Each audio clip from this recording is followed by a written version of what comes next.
All right, we'd like to thank you for tuning in this week to listen to our latest podcast dealing with thanatological issues, death and dying and violence. This is a really good episode. We did have some technical difficulties, so the sound quality is not as good as it normally is, but we hope that you can get through it and that you can hear the content regardless. Again, thank you for your patience, and we apologize for the sound quality. God bless you.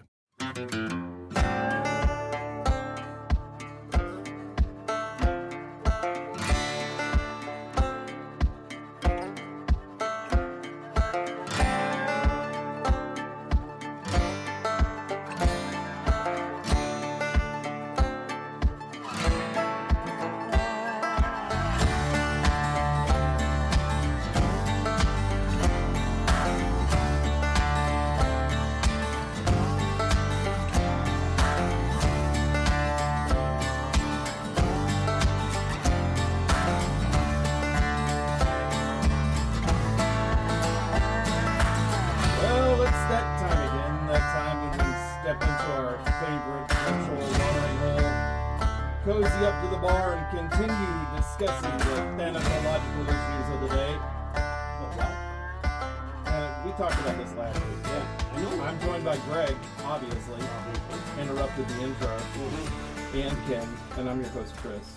And this is Three Pastors Walk Into a Bar. Now you can talk, Greg. Okay, what was that?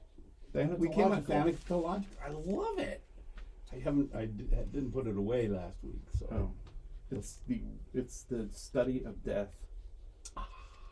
Basically. That's why I didn't put it away. Yeah. I'm so close. Yeah, well, you're getting there. Yeah.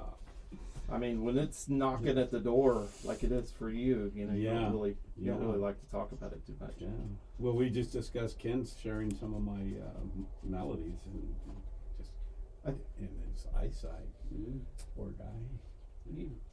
I think Ken is a sufferer of sympathy pain. It is. I think it is. There's something to that. I think his compassion is so great. Yeah. Yeah. Well, so if you got an ailment, let Ken know. Yeah, email it to 3p at athelbaptistchurch.org. No. Our mailbox will be overflowing. I've got a serious hemorrhoid issue. Empathetic Ken, Pastor Ken, will take care of that for you. It's okay. He really took that, take one another's burdens. Nothing has overtaken you, such as is common demand. It's true. But it did make me think. I was sitting there thinking, wow, is this the way it could end up? I lose my eyesight. I was always worried I was going to saw off a finger or something, or not be able to use my hands. Mm-hmm. But I think losing your sight would probably be worse. Well, Kim and I have a theory. So as you age, you either have serious physical problems and have a sound mind, or you lose your mind and have great physical condition. Live forever as a mental case. You can't have both, though. It's like one or the other. Seems like it happens that way. Yes. Unfortunate. Yeah. So last week we had begun a conversation about death and dying, and death and dying as an abstract, but also in mass media, and kind of how we perceive death and dying as a culture and as believers. Probably more importantly, is like, what is the appropriate view of death and dying, and should it be something that we avoid? Should it be something that we embrace? Well, in the terms of mass media, Greg, should it be something that we're partaking in, or should it be something that we should eschew? Yeah, not have an inordinate curiosity about it.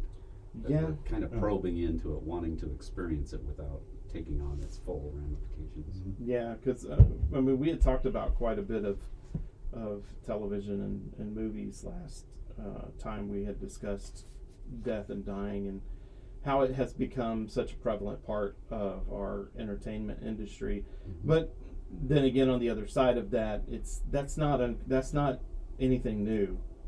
Like, we have been portraying death and dying even since the days of Shakespeare. I mean, this isn't anything new, and it's probably related to the fact that it is the one thing that we all have in common, whether we want to believe it or not.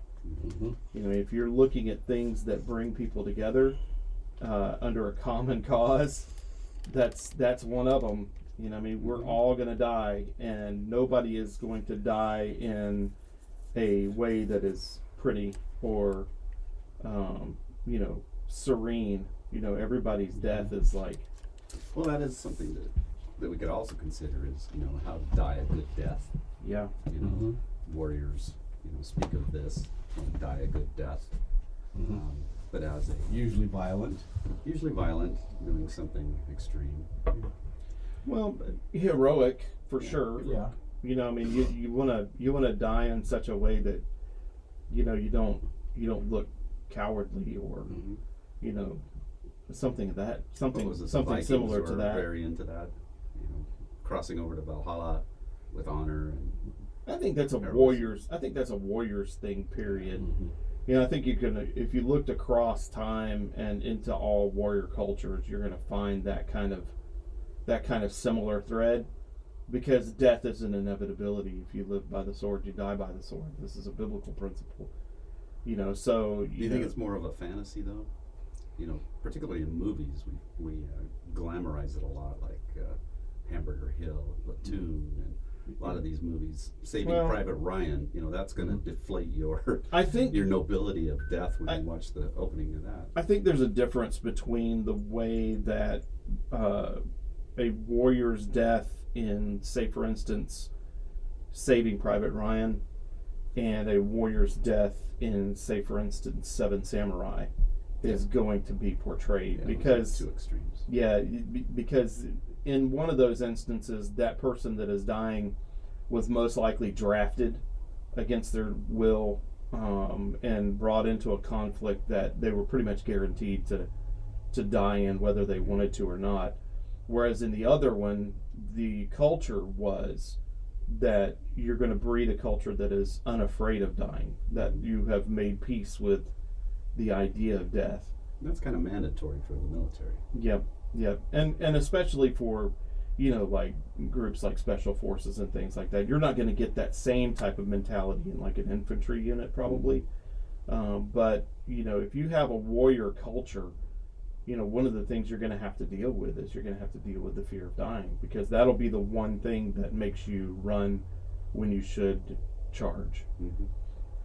Because it's, it's universal, like I said, but maybe that's why, warrior cultures dealt with it in the way that, a lot of warrior cultures did, like, the samurai culture or Viking culture, or making it a little more glamorous. I don't know about glamorous, but making it meaningful. Noble would be a way of looking at it. Seems like there's a case to be made for us working that into the Christian theology a little bit more. Yeah, well, that you can die a noble death as a Christian if you have lived your life well. Yeah, well, look at the martyrs. Yeah. The martyrs went to the stake and died at the stake, and their death is something that we should be talking about. And the manner of their death is something that we should be talking about. And that is what bravery. Still happening today. Although you don't hear about it as often. No, but Voice of the Martyrs does their best to bring it out. And, if you're familiar with that or familiar with the magazine, they modern day martyrs. I mean, every single day somebody is dying for their Christian faith in this world. And we really don't know about that because of the fact that it's scary. Yeah. And don't want to be part of it. Yeah, so it is something that has definitely been a part of our lives of history for the longest time. People dealing with death and dealing with the idea of dying, and warriors dealing with the idea of dying, and old men dealing with the idea of dying. Older people in general dealing with the idea of death and dying. It is an inevitability that you are rushing headlong into every day. and there's nothing you can do to stop the trajectory of your full-on sprint into death. We sure try. We do try, and this is another conversation Kim and I were having the other day. We were talking about how people are very hard on pharmaceutical companies. They're very hard on the medical industry or the insurance industry or the food industry or whatever. But here's the thing, right? Because of those industries, it's not unusual to live into your late 90s now. Yeah. Our healthcare, just the Phenomenal. idea that we don't have poverty is amazing. And you can make an argument against like processed food for sure, but you can thank processed food for the fact that you're living to be past 70. Before there was the quantity of food that we have available to us today, preserved or not, it was not uncommon for people to die in their 30s. That was pretty normal. And so your long lifespan you can attribute to the technological advances that we've made in industries like food and medicine. Well, wasn't it said at one time that one of the greatest inventions of all time was penicillin discovery? Yeah. Antibiotics have saved Millions. Yep. And of course you're going to get the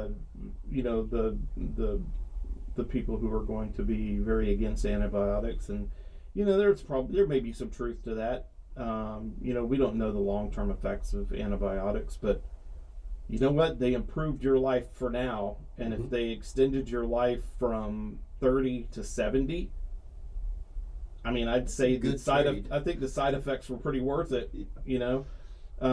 So it's difficult though, because you don't want to just start accepting everything just because. And now, we've kind of gotten to this point where we've reached this apex where it's like, okay, well, at this point, do you really want to live more than 100 years? That's the question. What's that quality of life look like? Really. You want to be another Methuselah? Yeah, and the thing about Methuselah is that he was probably really healthy all the way until the point that he died, because the environment was way better. But for us, 98, 100, we're going to be hunched over, kind of limping along, not being able to do the things that we used to. Our eyesight's going to be shot, our hearing's going to be shot. You're not going to be able to do the things that you used to love to do. I'm sorry, what'd you say? Do you really want to live more than 100 years, really? And that's a possibility in the world that we're moving into, particularly with the medical advances that we have now. I know we're going to be getting into movies, and it just brought to mind the movie Surrogate. I don't know if you remember that, about vaguely. You'd stay home, sit in your easy chair, so to speak, and your surrogate would be out in the world doing their thing, living life for you. Living life for you. Yeah, that's a bizarre thought. Yeah.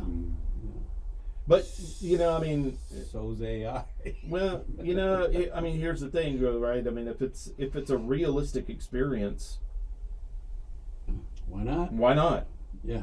If it is like real life, then why wouldn't you? If you have the opportunity, and that's another thing that's interesting, like what we were talking about not too long ago with the percentage chance of the idea that we're living in a simulation is higher than the idea that we live in a reality. Then you really think about it, it's like, well, this really is kind of like a simulation that God has created. It's like, if you really think about it, you've just kind of been inserted into this world, and then at some point you're going to be unhooked, and you're going to come out of the matrix. You're going to take the red pill, and you're going to be like, oh, this is reality. And I think that's definitely a grand experiment. Yep. And that's an interesting way of thinking about it, because in reality, this is described as a vapor, this life. And we always equate that to time, but we don't ever really equate it to the etherealness of vapor. Like, Right. it's not tangible. It's not, you can't It's grab not it. fully formed. It's not really something, it's just kind of there visually, and then it's gone.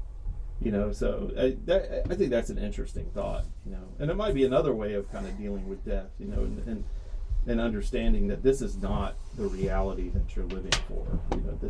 This might be the reality that you're in now, but eventually you're going to be detached. They're going to pull the cord, and you're going to wake up, and you're going to be like, oh, this is heaven. And what was it? I think it was you, Ethan, that was talking about, wouldn't it be funny if, like, when you die, you wake up and you're like in this pod, and somebody says, well, how was it? Did you enjoy that 75-year experience? And you're like a teenager or something, you're like, oh, what? How long was I out? It was like, Stick another quarter in. like 2 minutes, 2 minutes, 2 or yeah. 3 minutes, something like that. But you lived a whole life here on Earth. That would be bonkers, wouldn't it? Yeah. So, like, the thing that I wanted to talk about today, though, was the idea of death in music, and I want to set my stopwatch here so we don't go crazy. But even going back to like the 19th century, there were folk songs about serial killers. Many operas have death-related themes. Although I'm only reading your script, I don't know anything about opera. Like, I couldn't even tell you an opera song, short of like Barber of Seville, and that's only because of Looney Tunes. Phantom? The Phantom of the Opera. But that's not an opera, though. That's a musical. That's different. Yeah. It's just got an opera as a theme. Right. Yeah. So opera is like, I don't understand it. Not only do I not understand the languages, I don't understand the concept. Like, it's definitely an acquired taste. Yeah, I just never could. And I love music. That's one of the things that I love the most about the world that we live in is music. I love music of all kinds, but I've just never been able to gain an appreciation for opera. It just hasn't happened. It's interesting in that in the movies, none of us have probably been to a real opera. Ken? Nope. Okay, Nope. So in the movies, it's always portrayed as someone that has never been to the opera. They go to the opera, and they are overwhelmed with what is going on stage. Can't understand it. Somebody's usually leaning over explaining to them, what's going on. But the impact in their lives of listening and watching an opera seems to be overwhelming to a lot of people. For me, I don't get it. Overwhelming is a good word for it, just in a different context. Yeah. There's no popcorn. Yeah. It just is. It's loud to me, and grating, and it's the opposite of what it should be. But like you said, it's an acquired taste. You It's gotta. just another art form. You have to gain an appreciation. You have to for appreciate the vocals. Yeah, well, The vocalists. that I can definitely appreciate. The orchestration. But the verboseness of it is just a little much, and the vibrato and stuff that they put into that, it's just like, it's kind of like if you're watching like American Idol or something, and you get like 6 or 7 people try out in a row that are like these R&B singers that are like, kind of stuff, Aaron Neville kind of garbage, and it's like, okay, can somebody just sing a song at some point, because it's like, all this stuff, it's like, embellishment. oh man, Aaron Neville used to drive me nuts with that stuff, man. He was the worst, man, just with that. It's like, what in the world? Are you okay? Medic. Are you having a stroke? Are you okay? So, but anyways, those are kind of my, preferences, but I know that death is a common theme in opera. just like it is in most art forms. It's a pretty common theme. I didn't know this, but one of the first recordings ever produced for the Edison phonograph featured an actor reading the confessions of H.H. Holmes, who was the torture doctor. He was the guy that had the hotel, right? Was he the guy that had the hotel? I can't remember now. But that's pretty interesting. Yeah, that they picked that. Well, if we have this kind of innate underlying curiosity with death, then what better way to draw people to listen to something for the very first time than to pique their curiosity? Well, yeah, and it is interesting to me how people have this fascination with the macabre in general. Mm-hmm. And some people take it to the extreme, to the point where they become Gothic or Gothic Victorian or whatever, and they really kind of embrace those kind of concepts. I remember listening to Nine Inch Nails when I was younger, and remembering Trent Reznor go down this kind of pathway where he kind of took on this kind of Victorian Gothic kind of personification. About the time that Interview with a Vampire and Crow and all those movies were coming out, and people were just fascinated with this kind of Victorian Gothic macabre kind of theme that or lifestyle almost. Yeah. And so, well, I hate to admit it, but I'll be honest here. I was an Alice Cooper fan. He pioneered shock rock. Yeah. Rock. I mean, I listened to a lot of Alice Cooper. When I was growing up as a teenager, he was still kind of around, not as big, but he was still kind of around. But some of the music that I used to listen to was very kind of Gothic and macabre in its nature.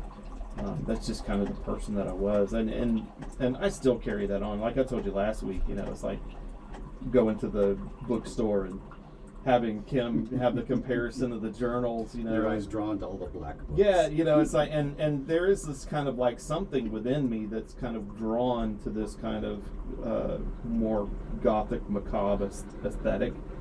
Right or wrong, it's just there. The pessimist, the cynic. I don't know really. Skeptic. Maybe it has something to do with personality type. I don't know.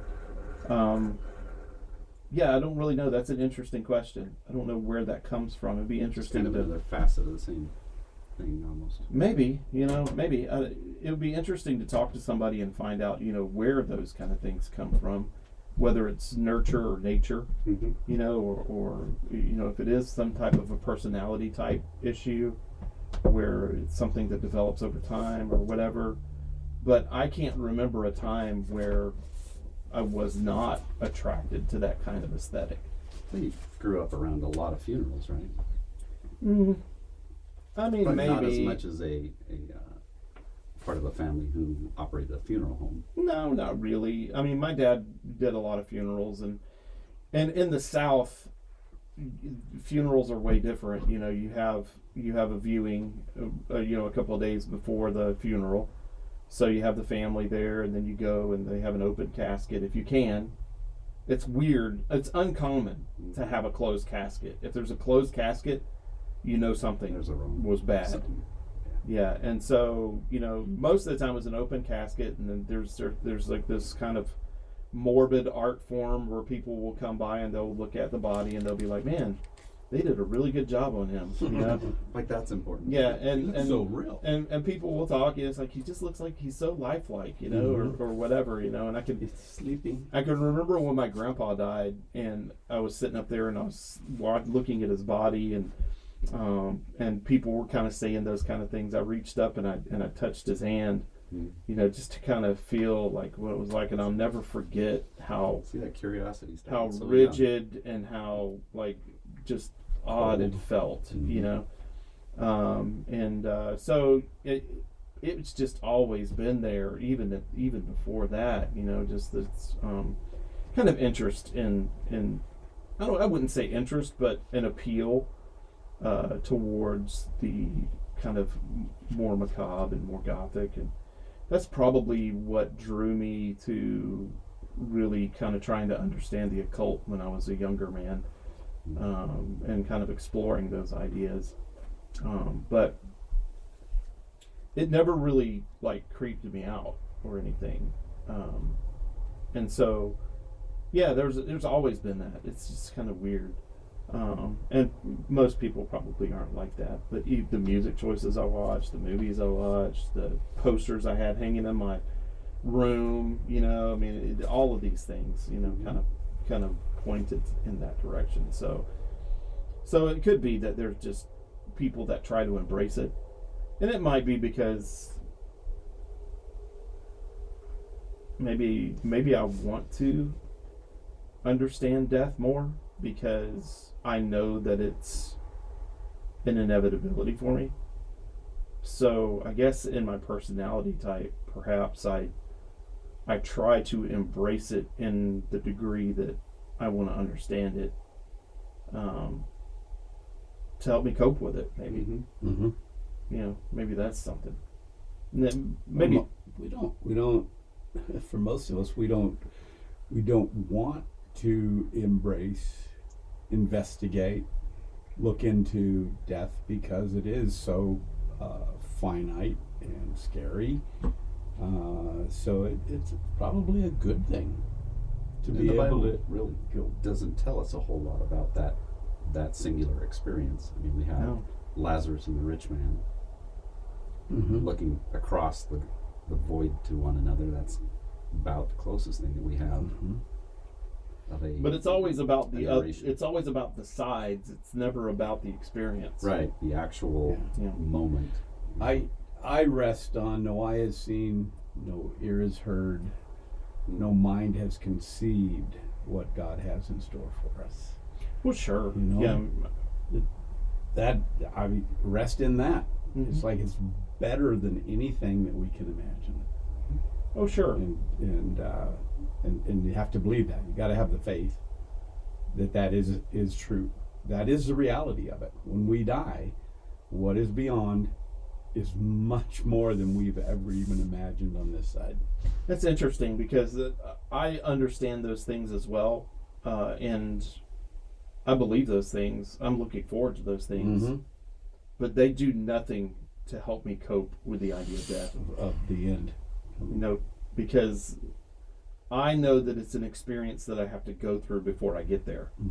So to me, there's a timeline. It's like you got life, you got death, and then you got afterlife, right? And that death part is the mystery, that there's just no evidence. You got people that claim to have gone over and then come back or whatever, and those are always interesting. But still, in all, it's you don't know what that moment is going to be like, and so I think part of the mystery too is we have no way of affecting how we make that exit, and that may lend itself towards assisted suicide and all that kind of thing. But we have all seen people who died a very excruciating, painful, miserable fight against cancer or whatever, who were very genuinely good people who, if anybody, deserved a peaceful exit from this world. And then there are people who are deplorable, just fall asleep peacefully and never wake up.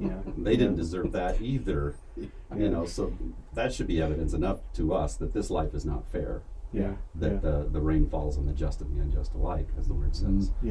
But I think that kind of bugs us, that we would like to die a good death of our own works, of our own choosing. Of your own choosing. How's it go? I want to die in my sleep, like my grandpa, not screaming and yelling like the people in his car. Yeah, that's funny.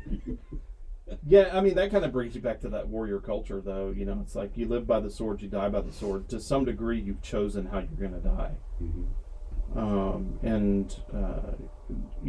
There's something to that. I don't know that that's the way that I would want to live, but if you're a person that it's inevitable, it's going to happen, you don't know when it's going to happen, but when it does happen, you want to be the one that's dictating the terms. That seems like a warrior mentality to me. Yeah, I have a personal beef though with the idea that people die doing what they love. You hear that all the time. People who are involved in extreme sports, like mountaineering and things. Or when they find my dead, lifeless body on hole 8 at North Star out in Farragut. But they'll say, at least he died. He died doing what he loved. That is such a crock. Yeah, and there's a big difference Yeah. between that and between, like, say, like a warrior mentality. Because the people you left behind, they are not consoled by that, really. No. They have lost, they have suffered, regardless of how you go. Yeah. So that's just kind of a selfish. It is very fantasy. selfish in the way that you approach life. That if that's the way that you think about it, that is extremely selfish. Because good for you. Good for you. And if you ask that you're person- jumping from one building to another and you die and you're like, well, at least he died doing what he loved. It's like, no, he died being stupid. Yeah, he probably died terrified. Mm-hmm. 1 second before, if you asked him, you want to die now? No. Is it time? No. Want to live. Yeah. So. Yeah, that I agree with you there. It's that pursuit of especially the guys that are pursuing it for clicks and likes on Instagram or TikTok or whatever. Yeah, you got your reward. Yeah, it's like I see these guys. They like are standing on the edge of a building and then they jump off the building and grab the edge and then they're like filming the whole thing and it's just like you're tempting God is what you're doing, and you're tempting death. And maybe you deserve to die. Who knows? It's just maybe that's what you want, right? Yeah. Well, I mentioned last week the guys in the flight suits. Going down canyons. Oh, the wingsuits. The wingsuits, inches from trees and rocks and stuff, and why? It's because of the adrenaline rush that you get. But at the same time, there's something about tempting death in that. Yeah. That's the adrenaline rush. And a lot of those guys have psychological issues too. It's true. That guy who was that free solo guy. Yeah. We've talked about him before on the podcast, but yeah. he had a what did they call it? It was some kind of medical condition where his amygdala was not properly sized, so he wasn't producing the fear hormone. Right. And so when he was climbing, that's the only way that he could experience fear was doing something really, really extreme. And so that's kind of what led him to do that. And that's what killed him. And it's also what kept him from having meaningful relationships his whole life as well. So he had no empathy for others. No, he couldn't. It was not possible. So, but anyways, I mean, it's definitely something that's pervasive in our culture, even from that time period. When people die, we always have memorial songs, or what'd you call them, coffin songs for like Princess Diana, Marilyn Monroe. In fact, I remember when Princess Di died, and the Marilyn Monroe song got rewritten for Princess Diana. Elton John. Yeah, Elton John song, and people were just like playing that all over the place, and just remembering her, which that's a whole nother topic in and of itself. I don't understand the fascination with the royals, and why people are so interested in them. It doesn't make any sense to me. No, still going on. What is the latest one? Well, Kate is got cancer now, and the fascination with what's going on, and the photo that was photoshopped, and why she disappeared from view for a couple of weeks, and people are freaking out. It's like maybe she just doesn't want to be seen for a couple of weeks. Maybe maybe you could give her a break. It's like maybe she wanted a vacation from you people. I disappear for a couple of weeks, and people go, "Who? Were you gone?" Exactly. No, but I'm leaving Wednesday. I'll be gone for 5 days. I was going to save that for happy belated birthday, by the way. Stuff. Oh, you're welcome. Thank you. You're welcome. Happy belated birthday. You're welcome. No, you should say thank you. Thank you. And then I say you're welcome. That's how that works. Oh, Greg. okay. All right. You've heard about getting rid of the middleman, right? Wow. That's what that was. Maybe you're physically healthy and you're losing your mind. Oh, I am losing my mind. I think you shocked him with a compliment instead of an insult. He didn't know how to respond. What? That's Well, he should That's be. good. I got him an early birthday present. I know so. there. Yeah, it's sitting on my desk. It's great. Oh, hey, happy birthday. You're welcome. How narcissistic of you. It sounded okay. You're welcome. You're blessed with another year of my life. That's it. You were saying thank you for being here for me. Is that what I was me. saying? Yes. Because really what I just said was happy birthday. That's all I said. Oh, I read beyond that. No, I went to the inner meaning. I know deep down in your heart how you felt, and so He's You're taken welcome. too many counseling classes. Yeah. He's been watching too many counseling films. Yeah, he needs to watch some TikTok. That'll cure him of that. Oh, good gravy. Interesting experiment in human behavior study. I only get it. If the aliens, if that's all they saw, oh my gosh, Yeah. let's take them now. Yeah, it's bonkers out there. And you want a real experiment in human sociology, use X instead, because it's basically uncensored. Their algorithm will pick up things that they can't legally put out, but unless it's illegal, they don't block it. So some of the things that come across your feed are just like, this can't be real. But It's probably not. no, I mean, some of this stuff is like Truth is just stranger than fiction. just the way that our kids are behaving in school and on the street, and when they get into fights. Like when I was in high school, we used to get in fights and stuff when I was in high school. That was not uncommon, right? But there was never this, like, once two people get in a fight and one person goes down, 7 people jump on the person that went down. You know what I mean? This kind of like mentality. This kind of like cowardly mob mentality where everybody wants to get a piece of the violence is terrifying to me. That's the future generation that's coming up. Mm-hmm. And they have zero honor, they have zero integrity, they have zero purpose, and I attribute a large portion of that to the music that they listen to. I hate to say this, but hip hop music is probably one of the main contributors to the decline of the African American culture in today's society.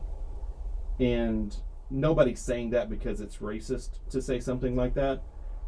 But if you listen to some of the music that is being put out by primarily black culture at this point, it promotes selfishness, self-centeredness, materialism, womanizing, alcoholism, drug addiction, and violence.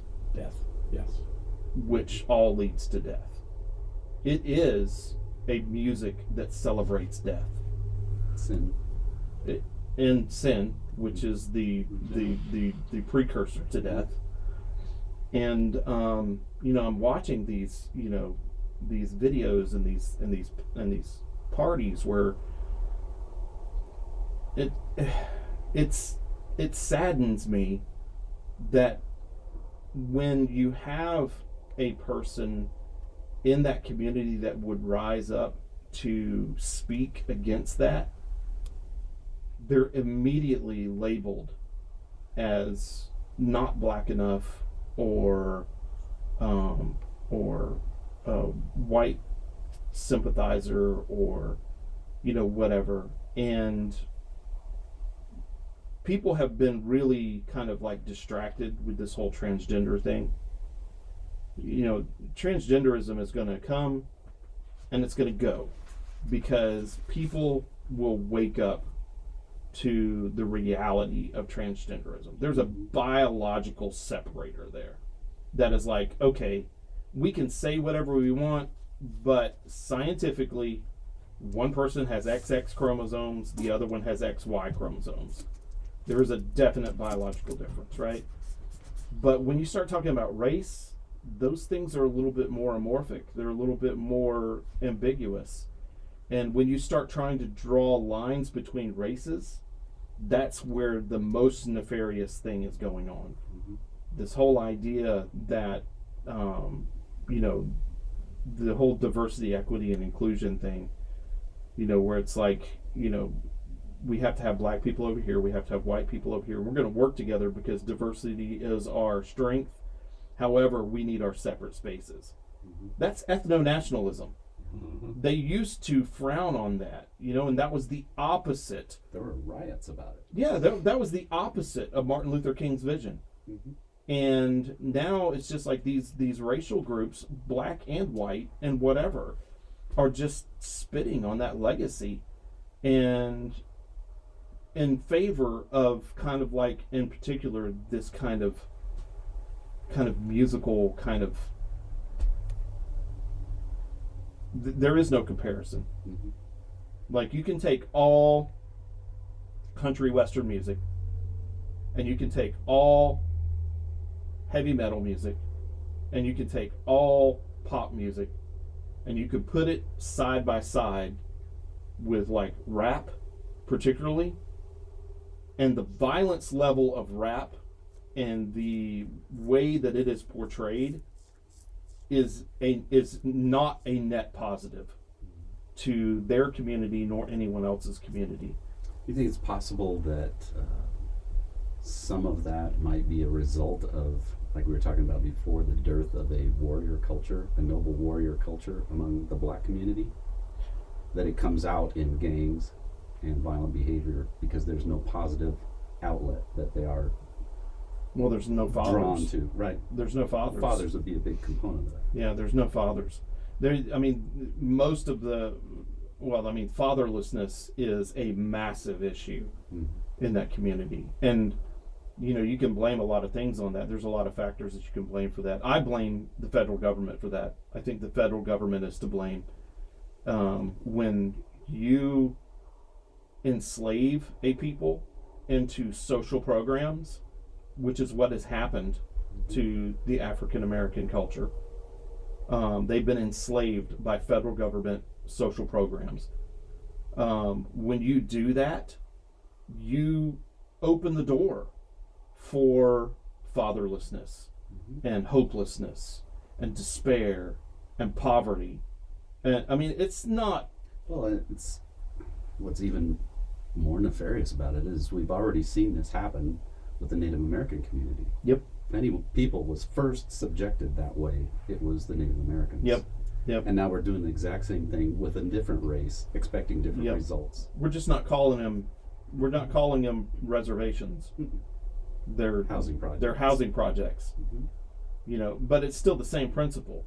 You know, I mean, we're here to take care of you. We're going to take care of you. Better. You're going to own nothing, and you're going to like it.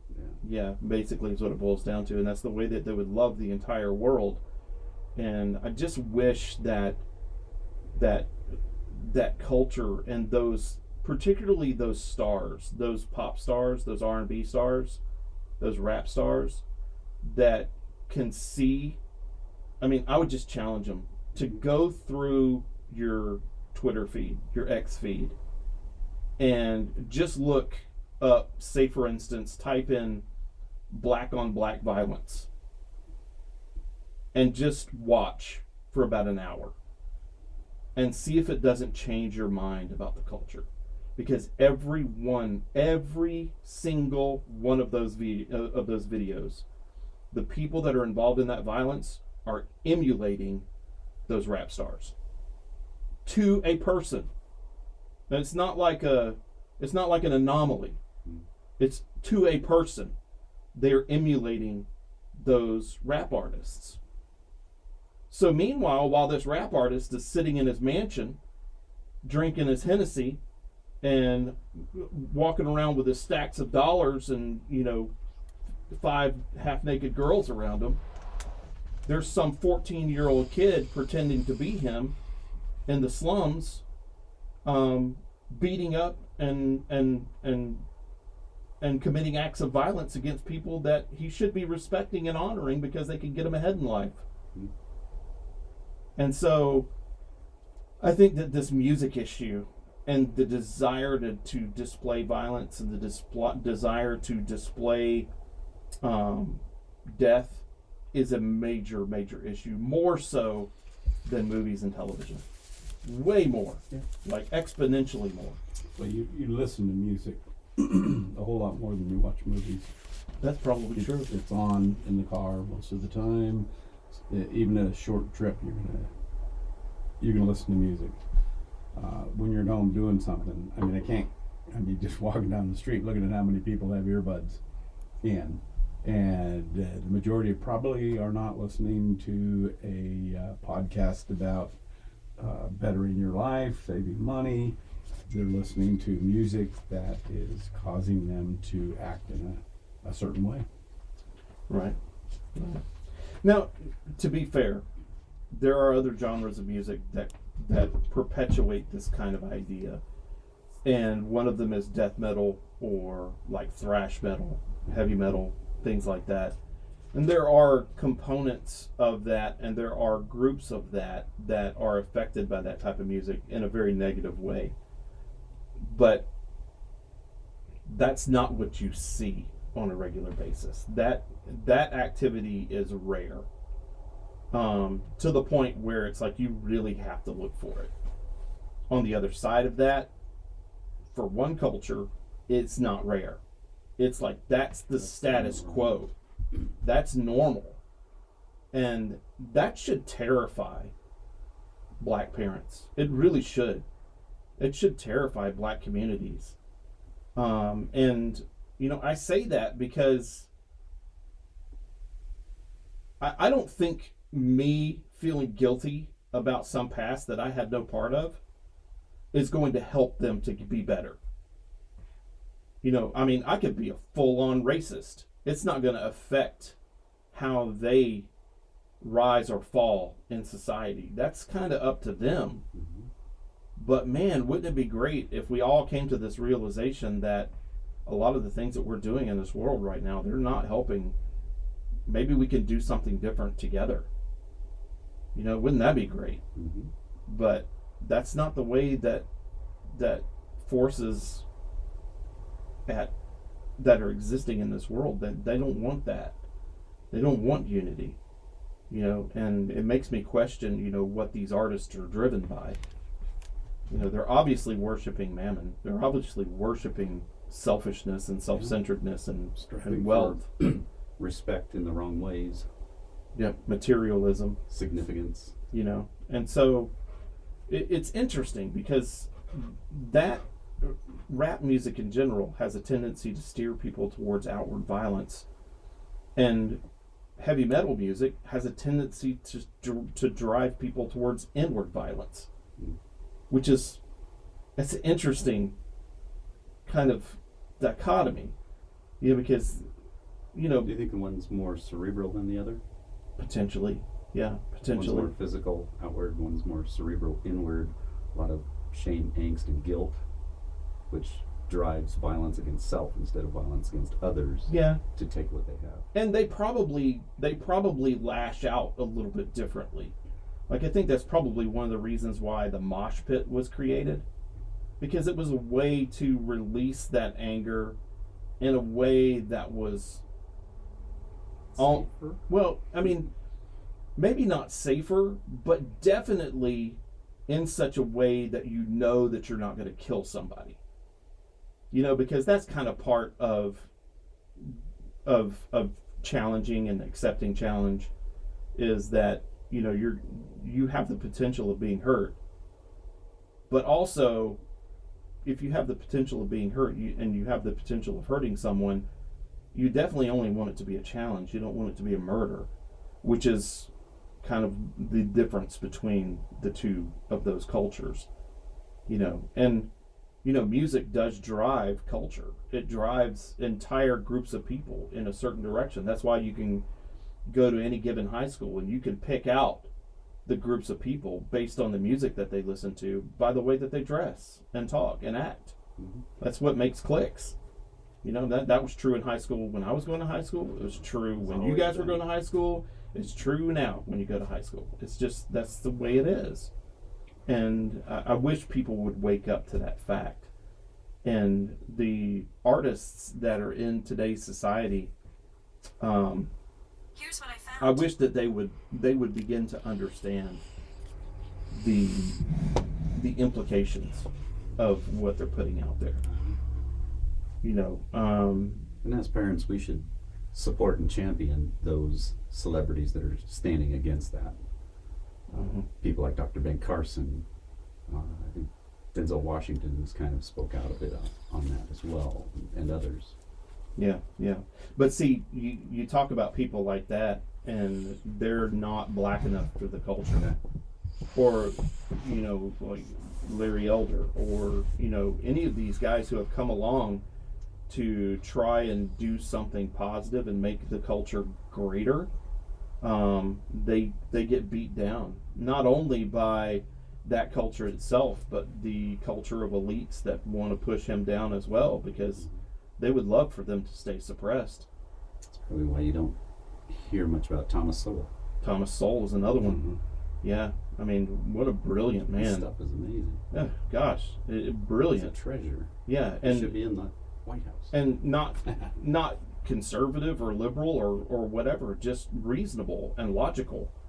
He's a brilliant man. But you couldn't get 20 people in a room that even knew who he was, particularly from his own culture, which is sad, because he should be one of their shining elites, but he's not. Instead, they got guys like Al Sharpton. It's like, gosh, what a thug. And so I think that more than anything else that's on this list, music is probably the most influential in how we deal with death and how we talk about death and how we consider death, and the things that lead to death, like violence and sin and things of that nature. That's something to consider, because I know as a young person you don't think about death a lot, and you might think that you're immune to death, and so you think that you can do these things that lead to death. I can do drugs, and I can drink, and I can have lots of girls, and I can carry a gun around, and I can live a gangster lifestyle, or whatever, right? And you think that you're invulnerable to the violence and the death that come along with those sins, but ultimately you have no control over that. You could just be standing around randomly smoking a joint with a friend, and some guy just drive by and just shoot you all for no other reason than you just looked like he didn't like you. And then you get the group of people that'll be just sitting around filming it, like acting like it's just this really fun thing. That's the thing that really blew me away about a lot of these things that are happening in high schools. And it's just people getting beat up, and people just standing around filming it, and just laughing and like, ha ha ha ha, this is really great. We are entertained.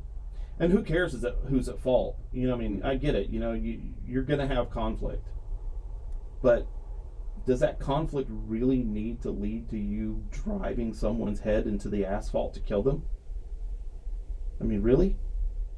Does that really mean that 8 people have to jump on this poor person and beat them to death? Because we've got a serious problem with our young people, and I think one of the biggest contributing factors is the way that music portrays how they should live, and there needs to be way more positive messaging, way more, and there needs to be something uplifting for them. Yeah, a lot of lives have been wasted, spent in that area instead of being applied to positive. Yep. positive pursuits. Yep. And I would love to have someone on that would love to debate whether that's true or not, because you could make a lot of arguments for things in popular culture, but in reality, all I got to do is pull up 5 or 6 block parties and show you the kind of stuff that's going on, and you'll begin to see, wow, yeah, something's not right here. Like, something's not right. And it is sin. It's just really just sinfulness, and people desiring hard. They just want sin so bad. And they have no idea how unfulfilling it's going to be, or how it probably is going to lead them to death. So, yeah, this idea of music is it just really bothers me. And some of the stuff that's out there, and I wish that there was a solution for it. I wouldn't, There is. Well, and that's our job. Obviously, Showing Jesus Christ. Obviously, Christ is the answer. But here's the thing, right? Just about all of these people that are experiencing all of this stuff have grown up in church. That's pretty normal, So what's going on? What's happening? How Years in the choir perfected that voice that then turns to sin. Yep. And so how does that happen? How do you have people who have gone to church their whole lives, grew up singing in the choir, and then they turn to just this wicked, violent, narcissistic, selfish, self-centered, self-serving, materialistic, womanizing life, and think that that's okay? It just blows me away. Thinking back to The Godfather, and there's a scene that really took me aback where I think they were baptizing an infant, and at the same time they were flashing back to all of his henchmen killing all the other the enemy within the gangsters and everything, and just back and forth, showing the church and the young baby and everybody smiling and everything, and then flashing back to another group of leaders being slaughtered in various ways. Yeah, that's what you're talking about. You're talking about, well, and the word tells us that, in the end times, people will have a form of godliness but deny its power. Yeah. And, we're there. We're definitely in that. If we're in the end times or not, I don't know. I mean, there's so much that says we are, but there's so much that says, no, it's got to get a lot worse than this. Yeah. Well, I just think that music in general, we got to really be careful, because whether it's rap or whether it's heavy metal or whether it's death metal or whether it's pop or, whatever.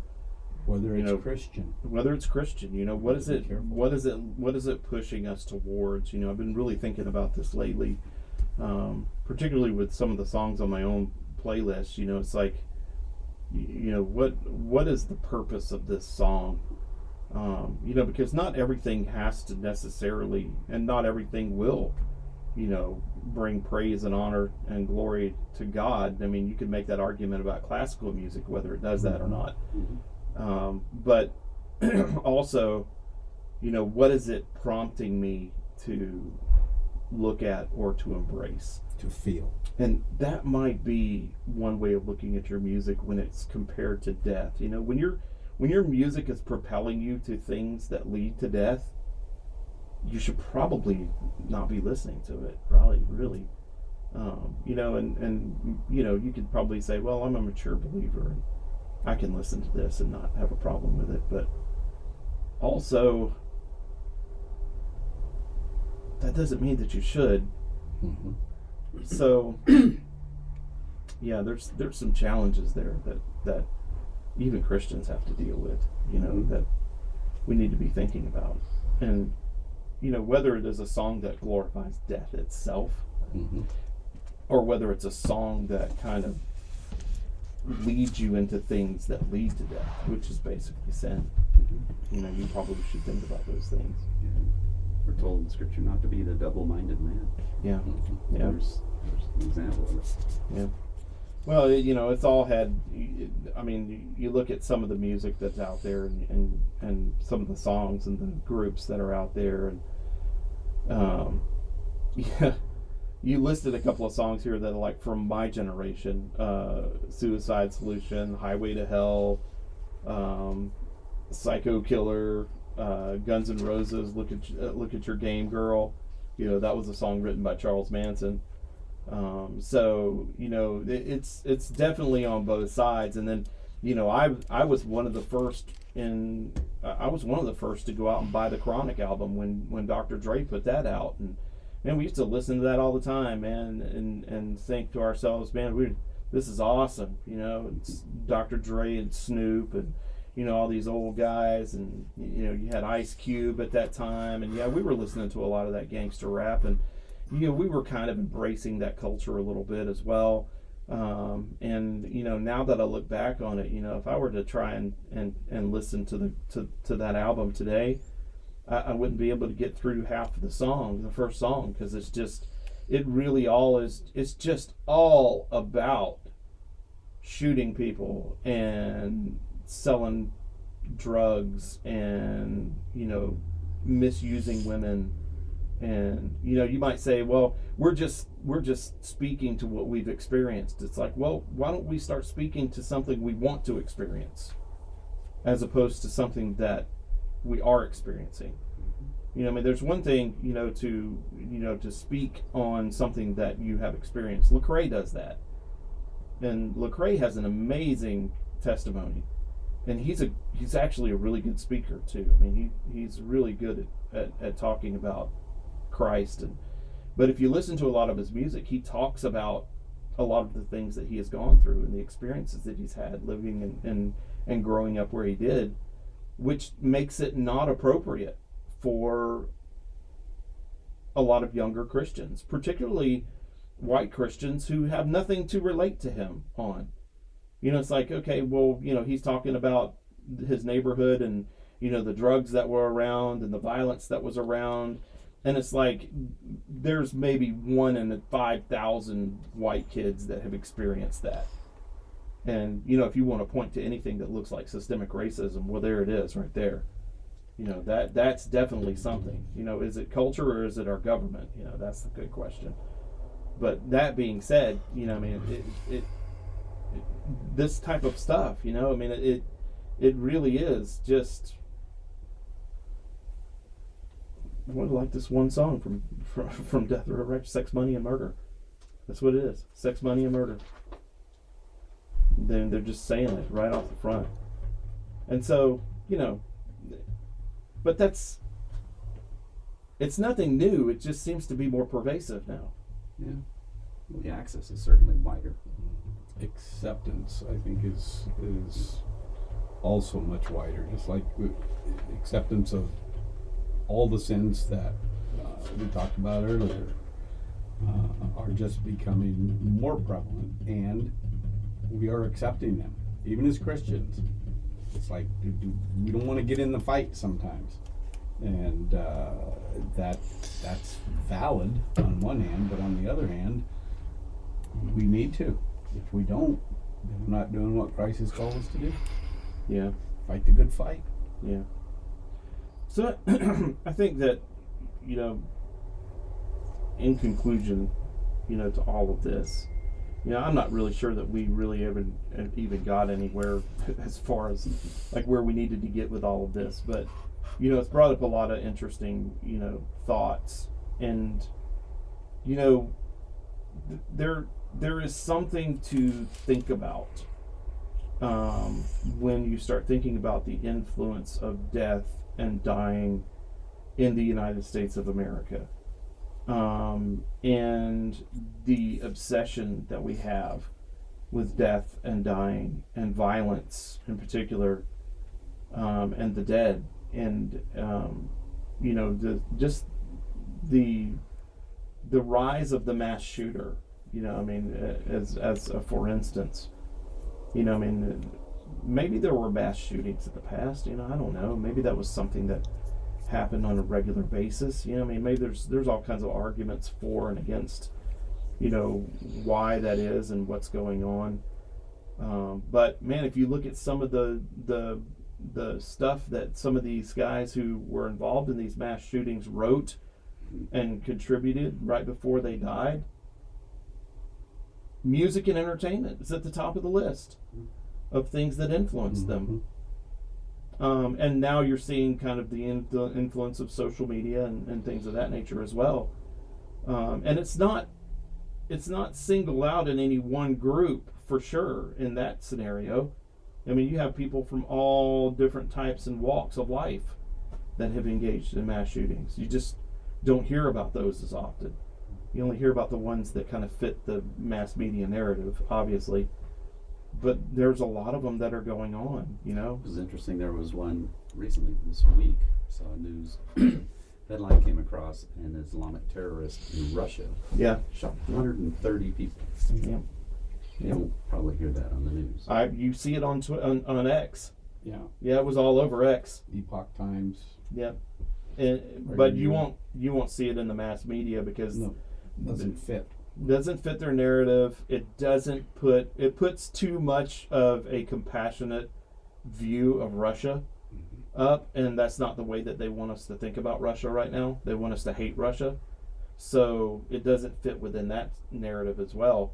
You know, and then if you start having to deal with domestic violence in places like Russia, as far as terrorism is concerned, well, then you have to start thinking about it here as well, because you're letting thousands of terrorists in over the border every day. And, you know, not even batting an eye. So, you know, that's a whole nother issue, isn't it? Oh, man. But yeah, you know, I mean, there's another one, you know, where it's like their fascination with death drives them to do incredibly insane things. You know, I mean, them guys flew planes into the towers on 9/11 because they fantasized about a death that they were told about. You know, so I think the moral of the story is that we all have to deal with death. It's the only guarantee that we have in life is that we are going to die. And that's terrifying for people. And so we're interested in what it's like and what it looks like and what it feels like. And, you know, when we experience it, we like to talk about it. And how we can manipulate that too. And how we can utilize that to make money and profit. And as a culture, black, white, Chinese, whatever, right? I don't care who you are. As a culture, it would probably be a good idea if we started thinking about life a little bit more than we started thinking about death. Because ultimately, the only other thing that we have in common is that we're living and breathing. Everything else is up for grabs. You know, you broke up this morning, you drew breath. We have that in common. We may not have a lot of other things in common, but we got that in common. And one day, we're all going to be dead. We have that in common. We all have a God who loves us. That is true. That is true.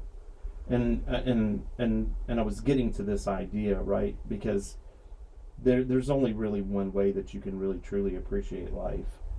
And if you understand life as being finite with an end and then oblivion, then life has no purpose. And so therefore, what's the point in thinking about life? There's no point in moral choices at that point. No, it becomes relative to whatever it is that you feel like you want to do.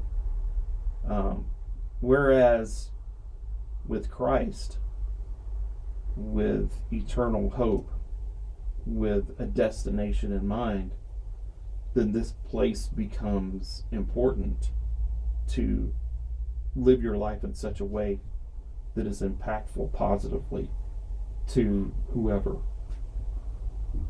And so, yeah, God changes everything. And we all do have a God that loves us. Unfortunately, we're all not going to love God. And so, we need to be, as believers, focused on life and focused on God and focused on introducing people to God in such a way that they embrace Him. Yep. Amen. That might be that whether it is the single best thing that we can do.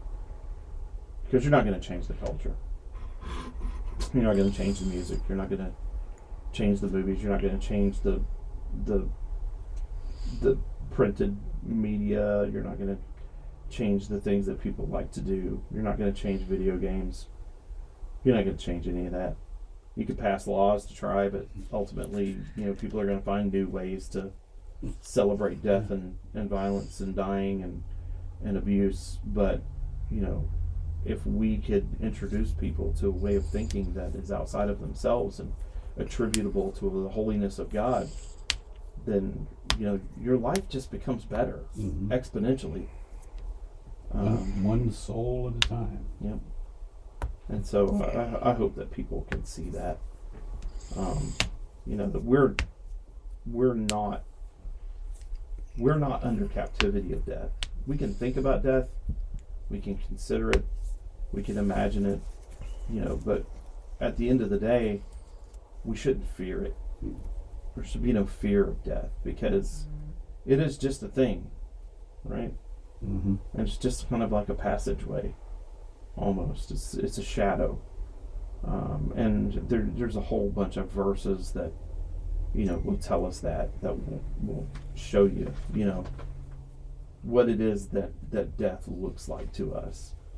And I think that one of my favorites is that Romans 8 piece, where it says, "For I am sure that neither death nor life, nor angels, nor rulers, nor things present, nor things to come, nor powers, nor height, nor depth, nor anything else in all creation will be able to separate us from the love of God in Christ Jesus." And that is an amazing thought. It doesn't matter what happens in this world, I can't be separated from God's love. And neither can any of our listeners. There's nobody out there that you can be separated from God's love. God loves you tremendously, and has been pursuing you your whole life. You just haven't noticed because you haven't turned around. All you gotta do is just turn around. Just turn around and look. He's right there. Just turn around and look.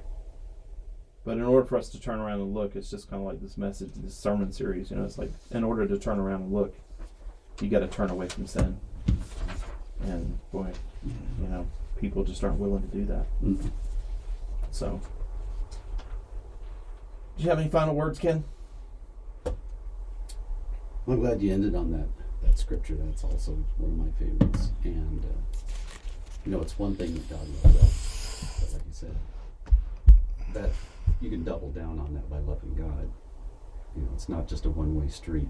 Yeah. It multiplies when you love Him back. That's when the life of Christ comes to you and makes your life worthwhile, gives you that purpose, and gives you all the things that you are seeking.